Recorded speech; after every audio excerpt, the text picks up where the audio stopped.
Kajian Kitab.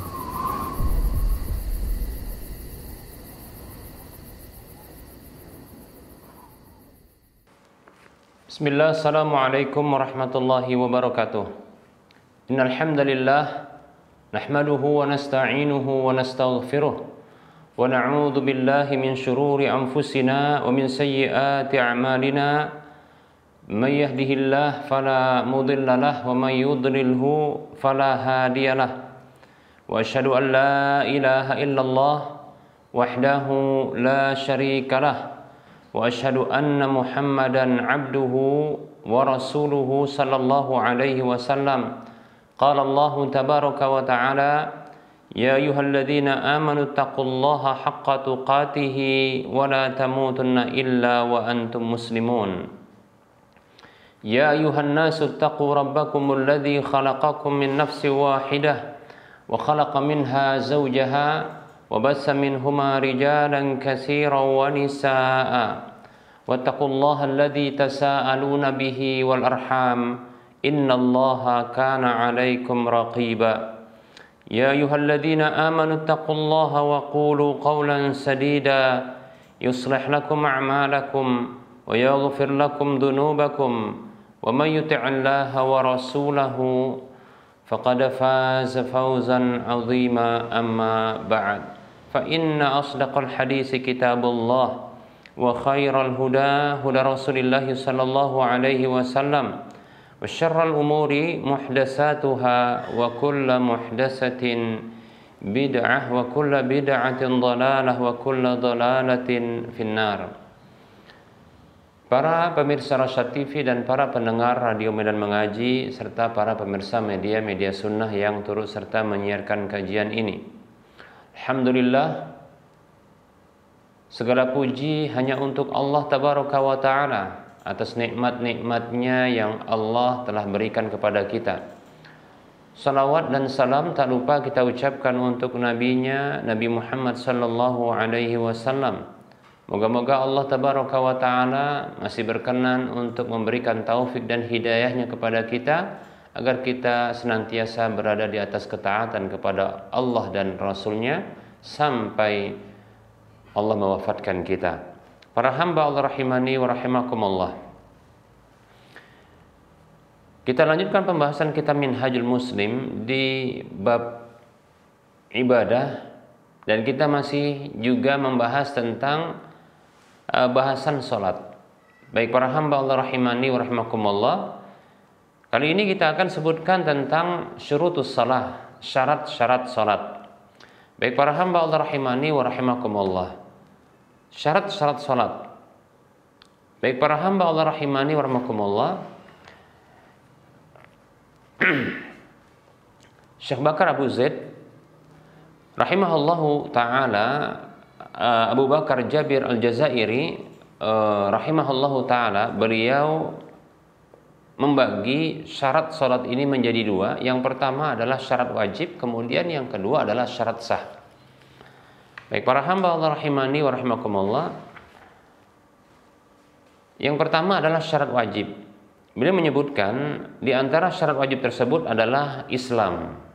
Baik para hamba Allah rahimani wa rahimakumullah, untuk syarat Islam ini dimasukkan menjadi syarat wajib, maka di sini para ulama mereka berbeda pendapat. Ya, memang ada yang mengatakan bahwasanya ya keislaman itu merupakan syarat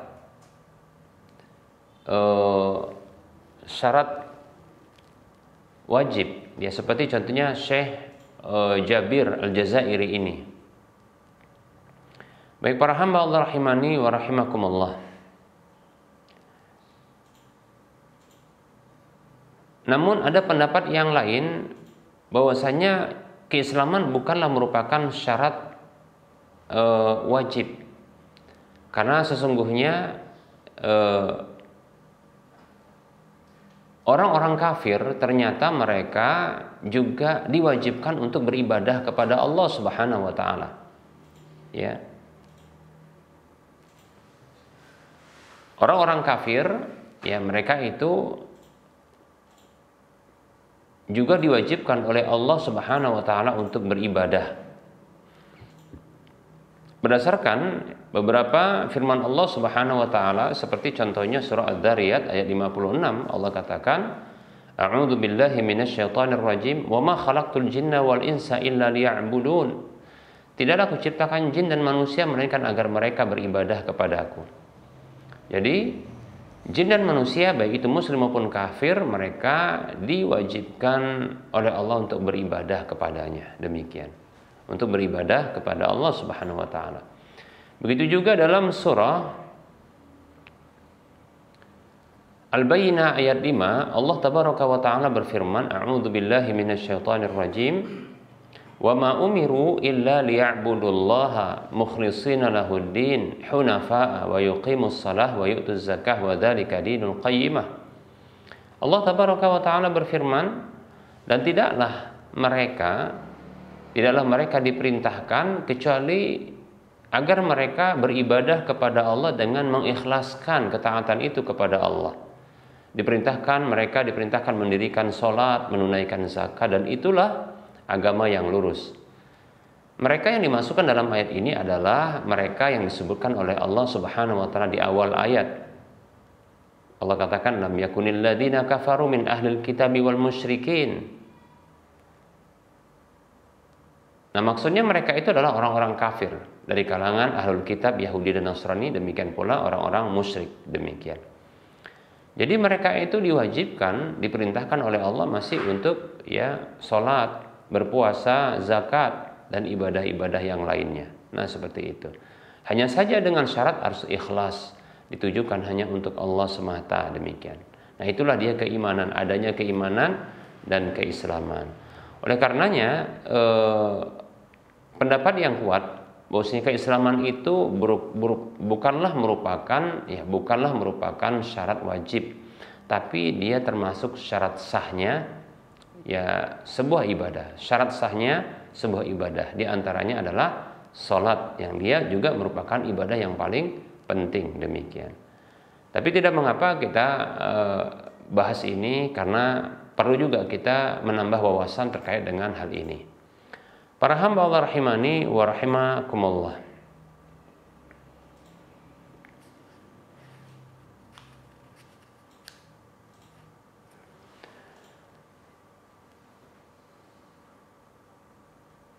Ada dalil hadis dari Nabi Shallallahu Alaihi Wasallam yang beliau bersabda, Umirtu an uqatilan nasa hatta yashhadu an la ilaha illallah wa anna Muhammadar Rasulullah wa yuqimus salah wa yu'tuz zakah. Kata Rasulullah SAW, ini hadis yang diriwayatkan oleh Imam Bukhari dan Muslim. Aku diperintahkan, maksudnya yang memerintahkan Rasulullah adalah Allah Subhanahu wa taala. Aku diperintahkan untuk memerangi manusia sampai mereka bersaksi bahwasanya tidak ada sesembahan yang berhak disembah kecuali Allah, dan bahwasanya Muhammad SAW adalah utusan Allah. Ya, memerintahkan manusia untuk mendirikan salat dan menunaikan zakat, demikian. Ya. Baik para hamba Allah rahimani wa rahimakumullah. Jadi, keislaman ini merupakan syarat sahnya ibadah. Ya, keislaman itu merupakan syarat sahnya ibadah, diantaranya adalah salat. Karena orang kafir kalau dia beribadah kepada Allah tidak akan diterima. Tapi orang kafir pun masih diperintahkan. Ya, dalam hadis ini juga disebutkan bahwasanya orang kafir itu masih diperintahkan, karena diperangi oleh Rasulullah SAW, untuk bersyahadat, kemudian sholat, kemudian bayar zakat. Nah, seperti itu. Baik para hamba Allah rahimani wa rahimakumullah. Nah, orang kafir memang demikian. Orang kafir itu mendapatkan beban syariat untuk beribadah kepada Allah. Hanya saja kekafiran mereka tidaklah atau membuat tidak diterimanya ibadah mereka. Kata Allah Subhanahu wa taala dalam surah Ali Imran ayat 85, Allah katakan, A'udzu billahi minasyaitonir rajim. Wa may yabtaghi ghairal islami dinan fala yuqbala minhu wa huwa fil akhirati minal khasirin. Siapa saja mencari ya agama selain Islam sebagai agama bagi dirinya, maka sekali-kali tidak akan diterima kebaikan apapun, amal soleh apapun darinya, dan dia kelak termasuk orang-orang yang merugi. Demikian, ya. Baik para hamba Allah rahimani wa rahmakumullah, ini dalil yang menunjukkan orang kafir kalau beramal ibadah nggak akan diterima, tapi tetap saja mereka diperintahkan untuk beribadah kepada Allah Subhanahu wa taala. Oleh karenanya tidak ada pilihan bagi mereka kecuali mereka itu masuk ke dalam Islam. Demikian. Para hamba Allah rahimani wa rahimakumullah. Dan dalam hadis Nabi sallallahu alaihi wasallam bersabda kepada Mu'adz,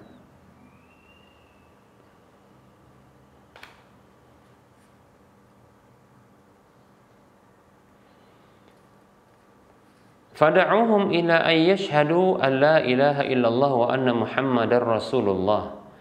Fa in ata'u laka bidzalika fa akhbirhum anna Allah qad farada 'alaihim khamsa salawatin fi kulli yaumin wa lailatin." Hadisnya riwayat An-Nasa'i. Kata Rasulullah sallallahu alaihi wasallam kepada Mu'adz, ajaklah mereka untuk bersaksi bahwasanya tidak ada sesembahan yang berhak disembah kecuali Allah dan bahwasanya Muhammad sallallahu alaihi wasallam adalah utusan Allah. Maka apabila mereka mentaatimu dalam hal itu, maka kabarkan kepada mereka bahwasanya Allah Subhanahu wa taala telah mewajibkan atas mereka salat 5 kali dalam sehari semalam. Demikian. Ya, hadis riwayat An-Nasa'i. Baik para hamba Allah rahimani wa rahimakumullah. Nah, ini setelah Islam memang dia wajib, ya. Setelah Islam adalah wajib. Dan memang tentunya kepada orang kafir juga diwajibkan para hamba Allah rahimani wa rahimakumullah. Ya.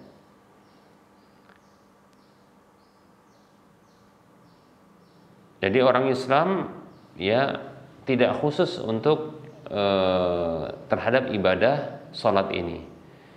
Baik, berikutnya para hamba Allah rahimani wa rahimakumullah. Kemudian syarat yang kedua, syarat wajib yang kedua yang disebutkan adalah al-aqlu, yaitu berakal. Baik, memang para hamba Allah rahimani wa rahimakumullah, orang yang tidak berakal mereka tidak diwajibkan, ya. Orang yang tidak berakal maka mereka tidaklah diwajibkan. Bahkan ketika belum sempurna akal mereka juga belum diwajibkan. Demikian, ya. Bahkan orang yang dalam kondisi akalnya tertutup ketika itu kewajiban mereka terangkat di saat itu, ya, karena pena pencatat amal itu tidaklah dituliskan untuk mereka. Demikian. Jadi ini benar bahwasanya ya syarat wajib sholat dan ibadah-ibadah yang lain, ya, yang tentunya wajib itu adalah berakal. Nah, ini benar, ya, karena orang gila, anak kecil yang belum sempurna akalnya, kemudian orang yang tertidur pulas, ya, yang tertidur pulas, bahkan sampai lewat waktu sholat ketika itu, maka ketika itu ya tidak ada kewajiban dan tidak ada dosa baginya. Memang si kewajiban sedang menanti dia, hanya saja kita katakan terangkat darinya saat itu, ya, terangkat darinya. Nah, ini berdasarkan sabda Nabi SAW yang diriwayatkan oleh Imam Abu Daud. Rasulullah SAW dia bersabda, "Rufi'al qalamu an salasatin." Diangkat pena pencatat amal dari 3 jenis orang. Anin naimi hatta yastayqidha, dari orang tidur sampai dia bangun. Orang tidur diangkat pena pencatat amal darinya. Memang asalnya dia itu ketika sadar adalah orang yang mendapatkan kewajiban sholat. Ketika dia tertidur, dan bukan bermaksud untuk dia ya melalaikan sholat dengan cara tidur, tidak, tapi dia tertidur sampai lewat waktu sholat, ya, maka ketika itu dia tidak berdosa, karena ketika itu kewajiban sedang terangkat dari dirinya. Orang tidur, demikian, ya, sampai dia bangun. Wa anis sabi hatta yahtalima. Berikutnya yang kedua adalah dari anak kecil sampai ya baligh. Yahtalim dari kata ihtilam, ya. Ihtalama yahtalimu ihtilaman, yaitu maksudnya adalah orang yang mengalami mimpi basah. Salah satu ya sebab seseorang itu mendapatkan kebalighan, kondisi baligh, ya. Tapi maksudnya ini adalah baligh. Makanya dalam hadis yang lain disebutkan wa anis sabi hatta yablugha, dari anak kecil sampai dia baligh. Maknanya sama insyaallah taala. Cuma ini lebih spesifik, yaitu mimpi basah. Baik para hamba Allah rahimani wa rahimakumullah, anak kecil mereka tidak ada kewajiban bagi mereka sampai nanti mereka baligh, demikian.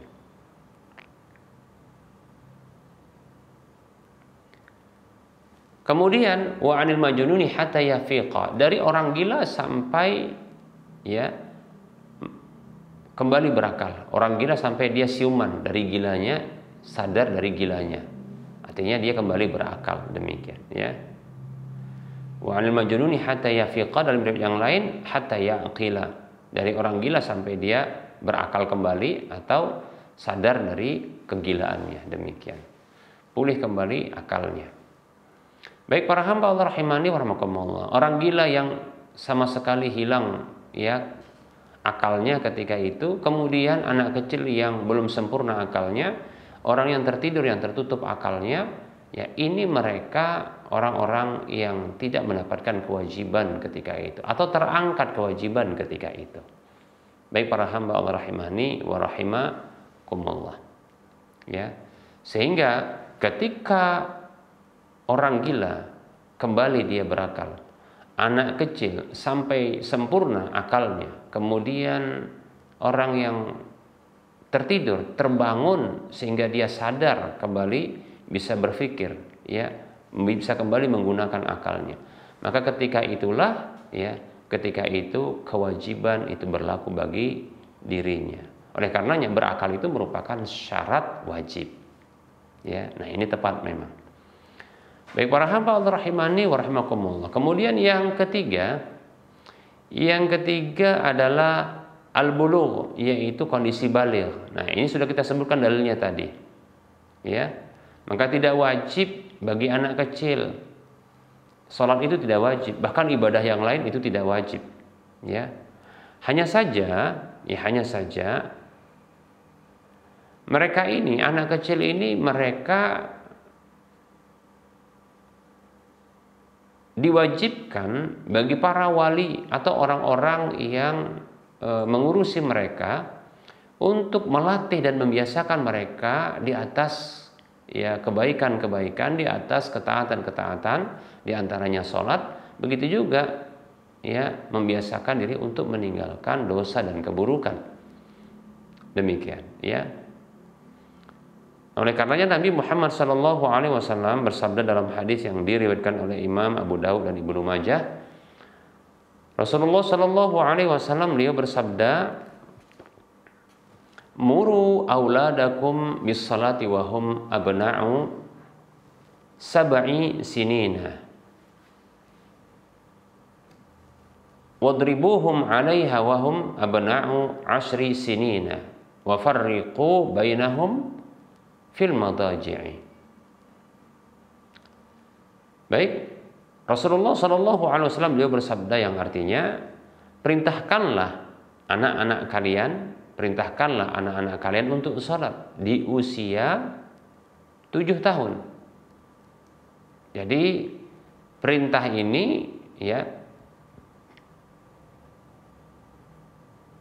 tertuju kepada para wali, orang-orang yang ngurusi anak-anak kecil, ya, yang mereka diperintah agar mereka memerintah anak-anak di usia 7 tahun agar membiasakan sholat, melakukan sholat, demikian, ya, seperti itu. Nah, ini merupakan pembiasaan kebaikan dan ketaatan, demikian, ya.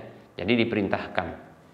Memang tidak wajib bagi mereka, namun ya mereka harus dibiasakan di atas kebaikan, ya, dibiasakan melakukan amal ketaatan, amal kesolehan.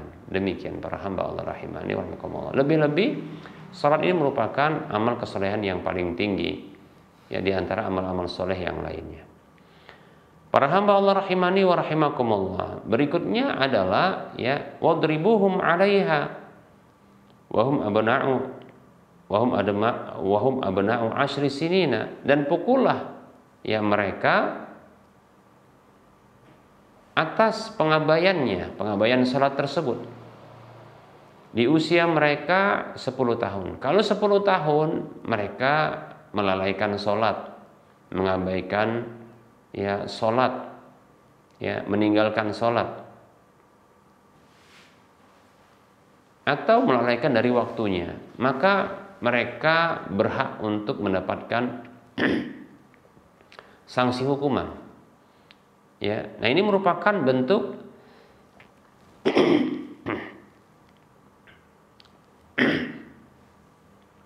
membiasakan mereka untuk menjauhi keburukan, ya, melatih mereka untuk menjauhi keburukan, bahkan bila mereka melakukan keburukan, ya, itu mereka mendapatkan sanksi hukuman. Demikian, ya.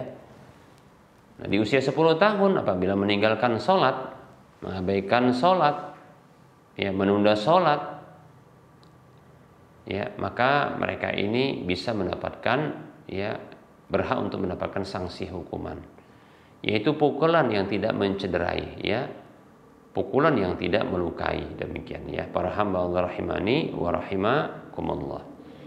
Wa farriqu bainahum fil madaji'i, dan pisahkanlah di antara mereka pada tempat tidur mereka. Jadi ini merupakan bentuk preventif, ya, mereka, agar mereka itu tidak jatuh kepada hal-hal yang buruk. Demikian, ya, penyimpangan seksual, ya, itu dengan cara memisahkan tempat tidur mereka, ya. Jangan mereka, ya, tidur pada satu tempat tidur, ya, tambah lagi satu selimut. Nah, jangan demikian, ya. Jadi dipisahkan di antara mereka pada tempat tidur mereka, dipisahkan. Ya, alangkah lebih bagus kalau seandainya, ya, dipisahkan itu kamar laki-laki sendiri, kamar perempuan sendiri, sehingga mereka itu paham mereka itu jenis kelaminnya laki-laki dan yang satu berjenis kelamin perempuan. Nah, seperti itu dipisahkan. Nah, antar sesama jenis mereka seperti laki-laki, perempuan, tetap saja mereka itu dipisahkan tempat tidurnya, jangan satu tempat tidur, ya. Jadi kalau ada bed tempat tidur itu sendiri-sendiri untuk anak-anak itu bagus sekali, ya, hanya seukuran mereka saja, ya, tidak lebih. Maka yang seperti ini bagus insyaallah taala. Demikian, ya, bagus.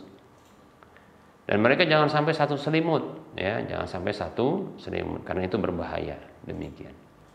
Baik para hamba Allah rahimani warahmatullah. Nah, ini merupakan tindakan preventif yang tindakan preventif yang mencegah mereka untuk jatuh kepada keburukan-keburukan. Baik para hamba Allah rahimani wa rahimakumullah. Berikutnya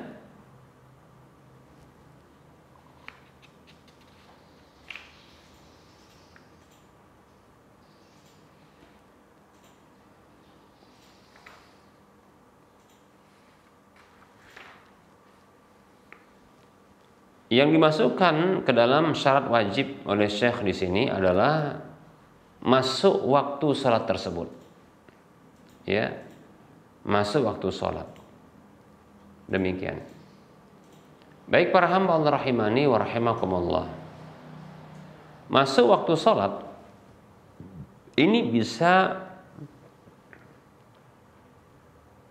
masuk ke dalam syarat salat dari dua sisi syaratnya. Pertama syarat wajib, demikian pula syarat sah, ya. Demikian pula syarat sah. Maksudnya apabila seseorang melakukan sholat itu sebelum waktunya atau di luar waktunya, sudah berlalu waktunya, dan menyengaja untuk hal tersebut, bisa jadi sholat tersebut tidak sah. Ya. Jadi kalau seseorang itu, ya, sholat contohnya zuhur di waktu duha, ini tidak sah. Ya, demikian, ya. Sehingga dari sisi ini, ya, masuknya waktu sholat merupakan syarat sahnya sholat, ya. Demikian pula, ya, diketahui masuk waktu sholat ini merupakan syarat wajib. Nah, begitu diketahui masuk waktu, nah ketika itu wajiblah berlaku sholat ketika itu. Contohnya, ya, zuhur, ya, tergelincirnya matahari condong ke arah barat, ya, dari atas kepala kita, posisi di atas kepala kita, condong ke arah barat, membentuk bayangan ke arah timur, ya, maka ini merupakan posisi, ya, posisi di mana sudah masuk waktu salat duhur. Demikian. Nah, ini menunjukkan bahwasanya masuknya waktu salat tersebut merupakan syarat wajibnya. Nah, demikian. Baik para hamba Allah rahimani wa rahimakumullah. Dari sini, ya, kita pahami bahwasanya masuk waktu atau diketahui masuk waktu salat itu merupakan syarat wajib sekaligus syarat sahnya salat itu. Allah Subhanahu wa taala berfirman di dalam surah An-Nisa ayat 103. Allah Subhanahu wa taala berfirman, ya, a'udzu billahi minasyaitonir rajim. Innas salata kanat 'alal mu'minina kitaban mawquta. Kata Allah Subhanahu wa taala, sesungguhnya salat itu adalah kewajiban atas orang-orang beriman yang telah ditetapkan waktunya. Demikian. Baik para hamba Allah rahimani wa rahimakumullah. Kapankah waktu-waktu salat itu? Ya, sudah kita bahas pada waktu pertemuan-pertemuan sebelumnya bahwasanya salat itu ada 5 waktu. Dan juga tadi sudah kita sebutkan, ya, dalam hadis Mu'adz bin Jabal radhiyallahu an, di mana Rasulullah bersabda kepada Mu'adz, ya, apabila mereka mentaatimu dalam hal itu, yaitu untuk mengucapkan 2 kalimat syahadat, maka kabarkan kepada mereka bahwasanya Allah telah mewajibkan atas mereka salat 5 kali sehari semalam, yaitu salat duhur, asar, maghrib, isya, subuh. Baik para hamba Allah rahimani wa rahimakumullah, kapankah waktu-waktu salat ini yang 5 ini? Kita akan jelaskan insyaallah ta'ala dengan ringkas. Tapi insyaallah ta'ala kita akan perjelas pembahasannya itu nanti di waktunya ketika membahas, ya, terkait dengan waktu-waktu salat. Tapi tidak mengapa, kita akan jelaskan secara ringkas. Demikian. Baik para hamba Allah rahimani wa rahimakumullah, ketahuilah bahwasanya penentuan waktu sholat itu berdasarkan peredaran matahari. Ingat, peredaran matahari, ya, bukan peredaran bulan, tapi peredaran matahari. Demikian, yaitu posisi matahari terhadap bumi, ya. Adapun penentuan waktu-waktu bulan, ya, bulan, tahun terkait dengan, ya, masuknya perhitungan awal bulan, demikian. Nah, itu terkait dengan pergerakan bulan terhadap matahari, ya. Nah, seperti itu. Pergerakan bulan terhadap bumi, ya. Nah, ini para hamba Allah adalah, ya, untuk waktu-waktu sholat itu terkait dengan pergerakan, ya, perputaran atau posisi matahari terhadap bumi. Baik para hamba Allah rahimani wa rahimakumullah. Kita mulai dengan sholat yang paling sedikit, sholat subuh. Baik para hamba Allah rahimani wa rahimakumullah, sholat subuh, ya, itu kewajibannya adalah ketika terbitnya fajar shadiq. Fajar shadiq, terbitnya fajar shadiq. Apa itu fajar shadiq? Fajar shadiq adalah biasan cahaya matahari, biasan cahaya.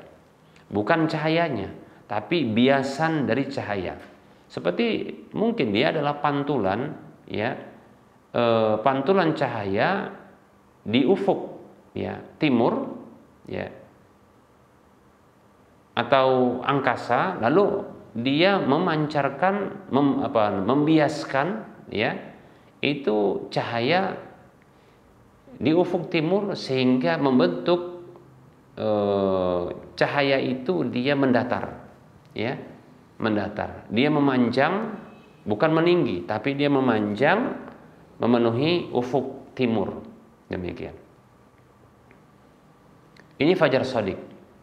Ya, fajar shadiq itu adalah biasan cahaya matahari di ufuk timur yang sifatnya adalah dia memanjang, dan setelah itu membuat cerahnya, ya, angkasa, kemudian bumi juga cerahnya, yaitu menjadi terangnya sekitar bumi. Demikian. Dan angkasa juga dia akan menjadi terang, dan diakhiri dengan terbitnya matahari. Nah, itulah dia, ya, fajar shadiq. Demikian, ya. ada istilah fajar kadzib. Kenapa disebut dengan fajar kadzib? Fajar kadzib ini adalah biasan cahaya matahari yang dia semburat ke arah atas, ya, jadi tinggi, meninggi dia, demikian.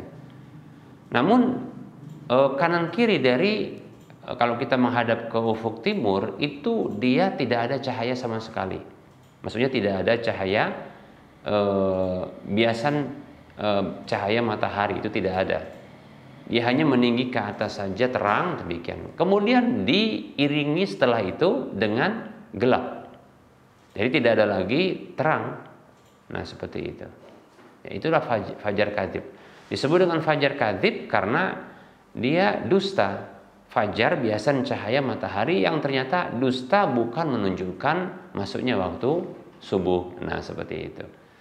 Jadi menunjukkan waktu subuh itu adalah fajar shadiq, ya. Baik. Nah, waktu sholat subuh ini memanjang, ya, dari terbitnya, mulai terbitnya fajar shadiq sampai sampai terbitnya matahari. Kemudian waktu sholat yang berikutnya adalah waktu sholat duhur. Sholat duhur waktunya adalah, ya, posisi matahari yang dia bergeser dari tengah. Itu dari tengah maksudnya dari atas kepala kita, bergeser ke arah barat, ya, atau condong ke arah barat. Kalau bahasa terjemahannya tergelincir, yaitu waktu zawal, yaitu dia tergelincir matahari itu ke arah barat sedikit, lalu membentuk bayangan, ya, yang menjorok atau yang mengarah ke arah timur, demikian. Nah, posisi seperti ini itulah masuknya waktu sholat duhur, ya.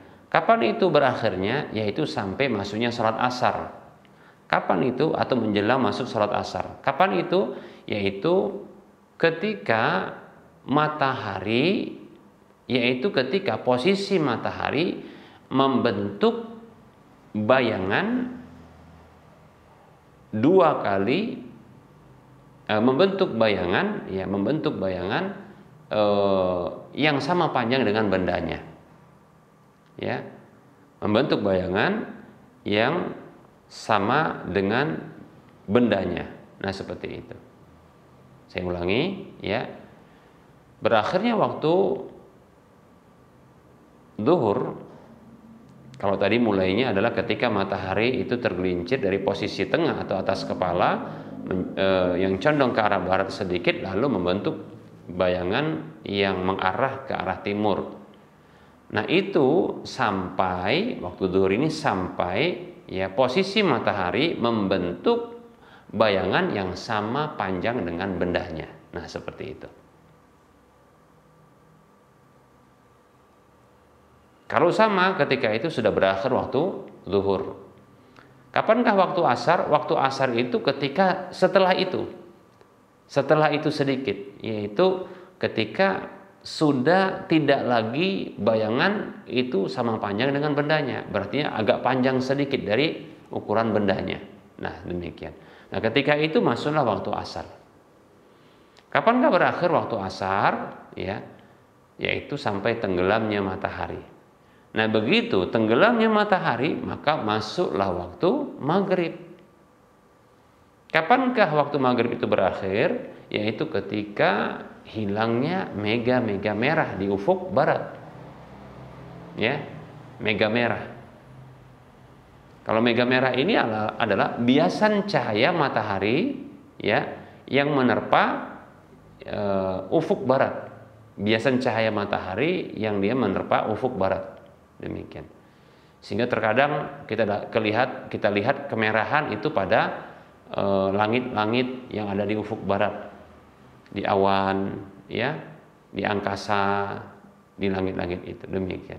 Begitu hilang mega-mega merah ini, maka berakhirlah waktu maghrib dan masuknya waktu isya.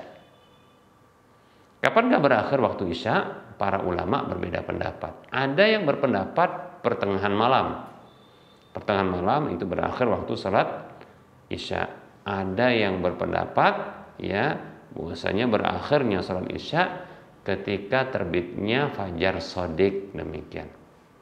Baik para hamba Allah rahimani wa rahimakumullah. Ini penjelasan singkat dan ringkas terkait dengan ya syarat masuk waktunya sholat, yang dia merupakan syarat sah sekaligus syarat wajib. Demikian. Wallahu ta'ala a'lam. Kita cukupkan untuk penyampaian materi dan insyaallah ta'ala kita akan jelaskan berikutnya ya tambahannya di waktu yang akan datang. Ya, pertemuan berikutnya kita akan jelaskan ya syarat-syarat berikutnya insyaallah ta'ala. Baik para hamba Allah rahimani wa rahimakumullah, kita buka saja sesi soal jawab.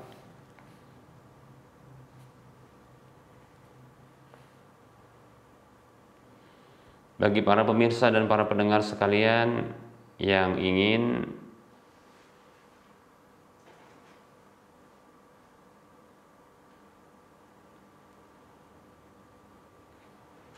bertanya dipersilahkan ya.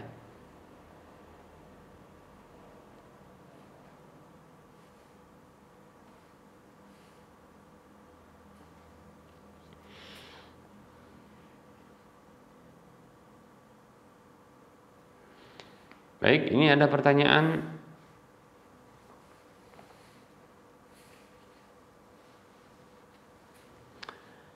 Baik, assalamualaikum warahmatullahi wabarakatuh. Ustadz, saya mau bertanya bagaimana hukumnya meminjam uang di bank syariah untuk mengembangkan usaha kita. Karena saya dapat informasi dari teman bahwasanya bank BSI sekarang ini sudah sesuai syariah. Mohon penjelasan dan solusinya Ustadz untuk bisa mengembangkan usaha saya. Jazakumullahu khairan. Wah, ini sebut merek ini ya. Sebut merek ini mah bahaya ini ya. Baik para hamba Allah rahimani wa rahimakumullah. Nah, Bapak ya.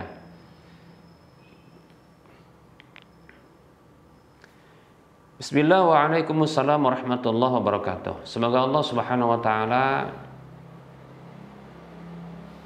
menjadikan kita hamba-hamba yang taat kepadanya dan kepada Rasulnya. Amin ya rabbal alamin. Baik ya, saya ingin sedikit mengkritisi bahasa pinjam ya untuk penggunaan uang lalu dihabiskan. Ini tidak tepat ya.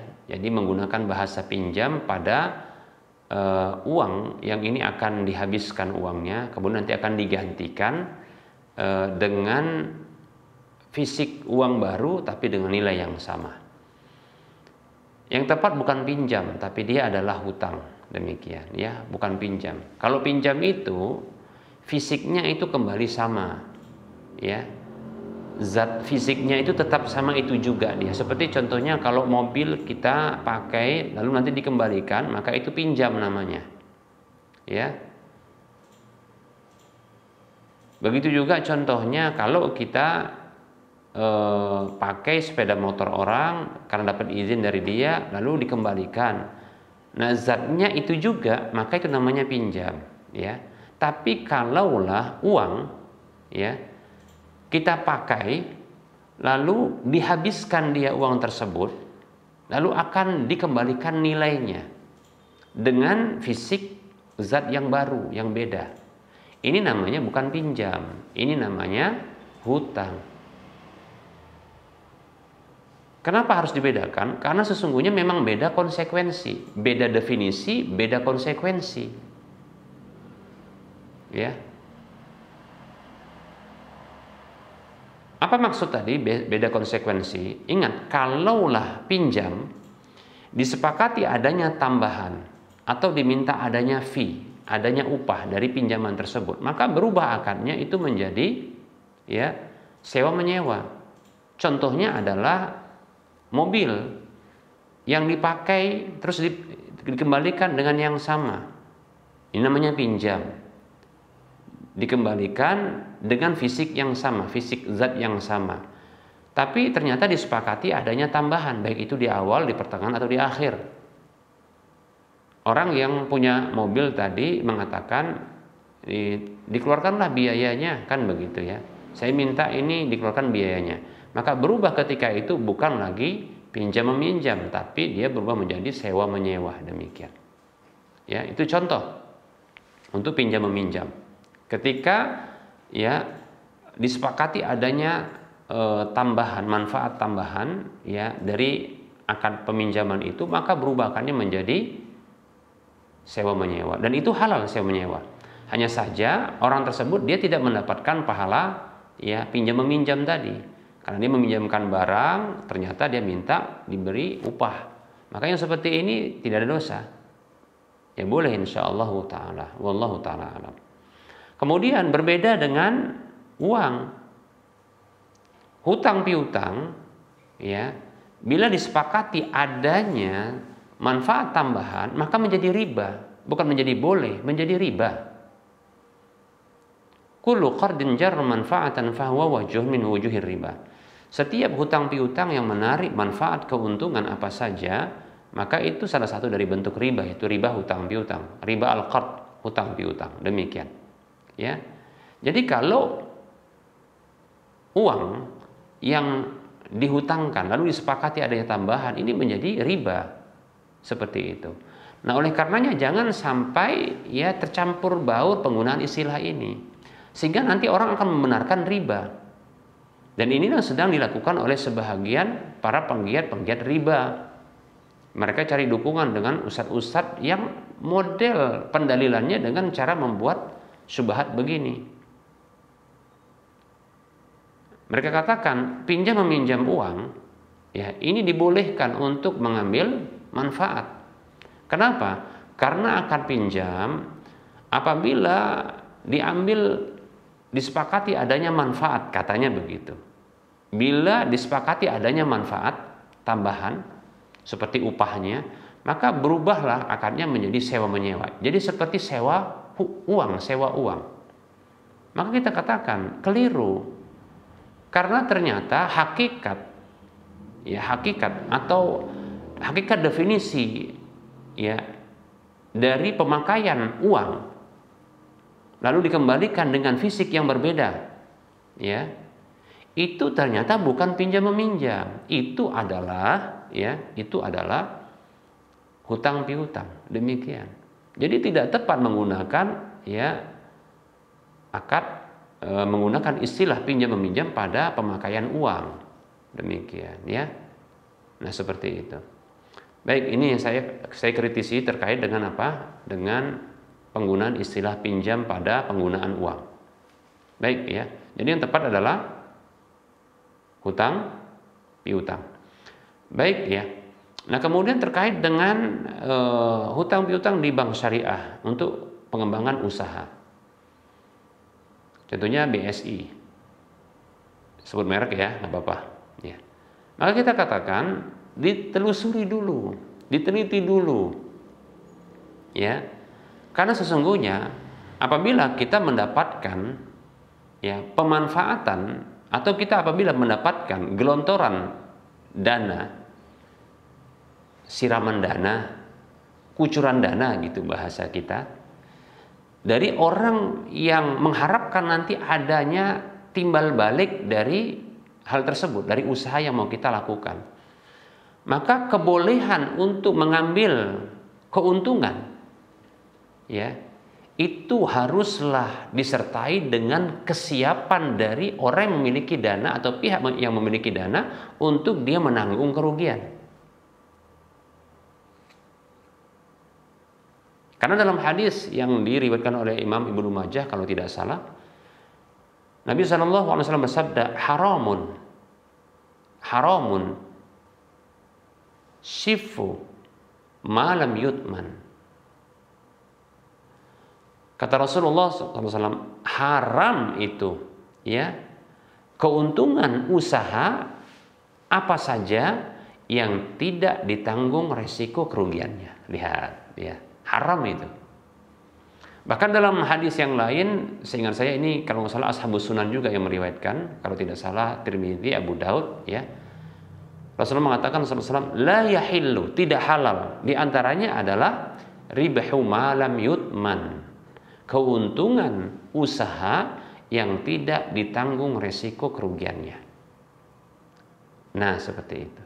Nah pertanyaannya, sekarang Bank BSI, Bank Syariah, yang mereka menggelontorkan uang, Berarti mereka dianggap sebagai pemilik modal. Mereka menggelontorkan, mereka menguncurkan dana mereka kepada para individu-individu atau komunitas, ya, masyarakat yang punya usaha agar diusahakan. Pertanyaannya, ya, apakah mereka menginginkan, apakah mereka akan meminta pengembalian dengan sama, yaitu maksudnya gratisan, hanya sekedar digelontorkan nanti dikembalikan sama nilainya? Jawabannya tidak. Pasti mereka menginginkan keuntungan. Pasti mereka menginginkan keuntungan. Nah, bila mereka menginginkan keuntungan dan menjadi halal keuntungan tersebut, apakah mereka bersedia untuk menanggung rugi? Kalau ada kerugian yang sifatnya alami, force major, kebakaran, ya, bencana alam, yang di tempat usaha tersebut terjadi bencana alam, terjadi kebakaran, terjadi contohnya penurunan omset, bahkan kerugian contohnya, atau contohnya perampokan yang ini di luar kemampuan. Kira-kira modal yang digelontorkan, modal yang telah diberikan oleh pihak Bank BSI atau Bank Syariah ini, siap enggak bank tersebut untuk nanggung kerugian? Dan tidak sedikit pun dibebankan kepada pengusaha itu, pebisnis itu. Kalau siap, dia berhak untuk mendapatkan keuntungan. Kalau tak siap, itu riba, karena hasil keuntungan, ya. Saya ulangi, kenapa riba? Karena sesungguhnya uang yang digelontorkan, uang yang diberikan, modal atau dana yang diberikan,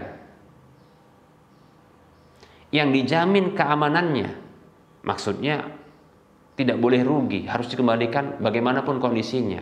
Sesungguhnya akad ini bukanlah akad permodalan, bukan akad investasi, tapi ini adalah akad hutang piutang.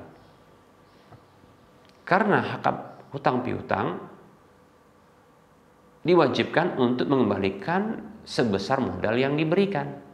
Seperti itu. Mau untung mau rugi, nggak peduli, karena sudah beralih kepemilikannya kepada siapa? Tanggung jawabnya kepada orang yang menerima modal tersebut. Ini hutang.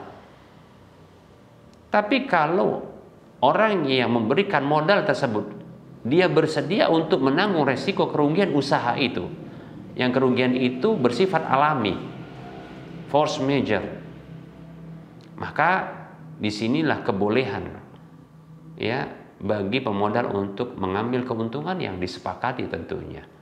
Dan ini halal bila mengindahkan, ya, kaedah-kaedah prinsip investasi yang lainnya, seperti tidak ada gharar, ya, tidak ada doror, yaitu memudaratkan orang lain, tidak ada kedzaliman, prinsipnya di atas keadilan. Nah, seperti itu, ya.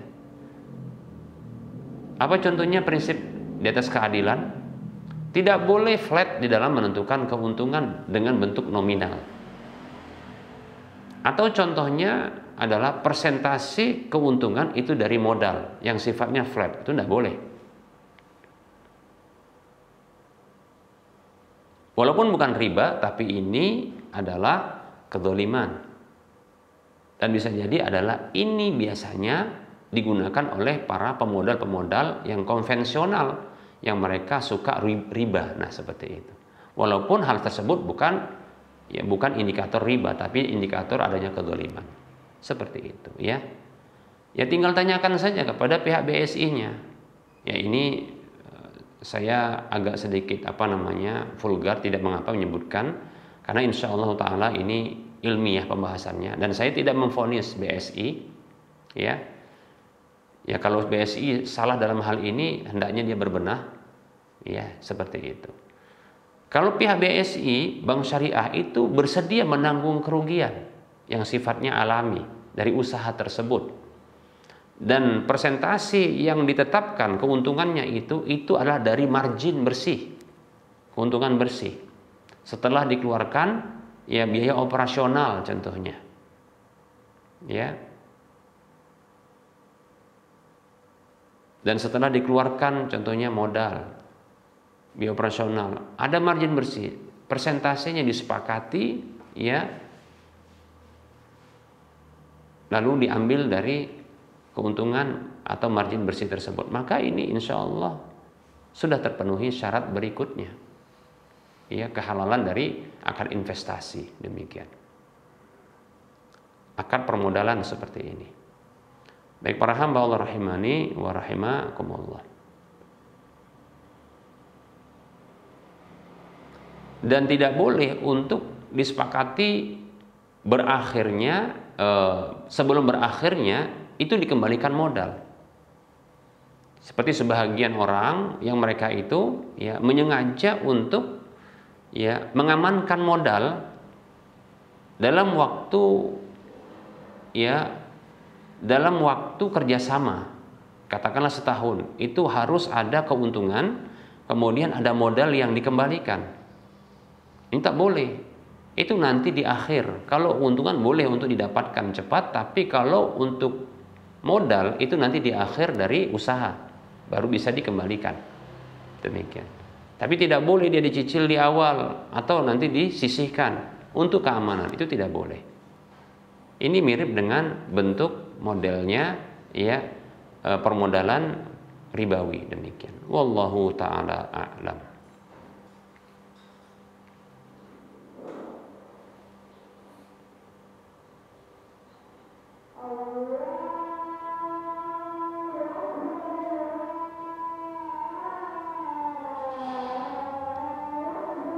Baik para hamba Allah rahimani warahmatullah, cukup satu pertanyaan yang cukup juga panjang jawabannya.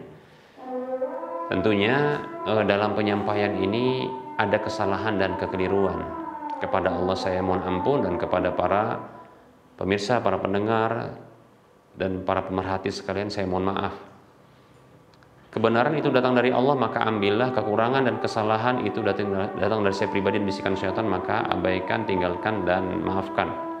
Sebelum kita mengakhiri perjumpaan, seperti biasa kita memberikan motivasi kepada saudara seiman. Mari kita berdonasi untuk membangun Masjid Al-Muwahhidin. Siapapun di antara kita yang menginginkan kita punya rumah di surga, salah satu caranya Anda bisa membuat, ya, atau membantu untuk terbangunnya rumah Allah di permukaan bumi ini. Sekecil apapun atau sebesar apapun yang kita berikan untuk membangun rumah Allah, maka Allah akan bangunkan untuk kita sebuah rumah di surga. Bagi siapapun di antara kita yang menginginkan agar kita mendapatkan minimal pahala 700 kali lipatnya dari apa yang kita berikan, maka berinfaklah di jalan Allah. Di antaranya adalah, ya, membangun masjid. Ini Masjid Al-Muwahhidin ini. Dan siapapun di antara kita yang menginginkan mendapatkan pahala yang terus mengalir walaupun nanti setelah kita tiada, maka silahkan. Mari kita berjibaku, kita saling bahu-membahu, ya, untuk menyelesaikan pembangunan Masjid Al-Muwahhidin yang nantinya akan dijadikan sebagai, ya, pusat kajian ilmiah yang berbasis sunnah di wilayah Kota Medan dan sekitarnya. Ayo silakan transfer ke nomor rekening Bank Syariah Indonesia, Bank Syariah Indonesia di nomor 7127 485 555 atas nama Yayasan Lajnah Dakwah Medan, kode bank 451. Semoga Anda termotivasi dan semoga bermanfaat. Mohon maaf atas segala kekurangan. Kita ketemu lagi di lain kesempatan. Wassalamualaikum warahmatullahi wabarakatuh. Subhanakallahumma wa bihamdika asyhadu an la ilaha illa anta astaghfiruka wa atubu ilaika. Walhamdulillahirabbil alamin. Wassalamualaikum warahmatullahi wabarakatuh.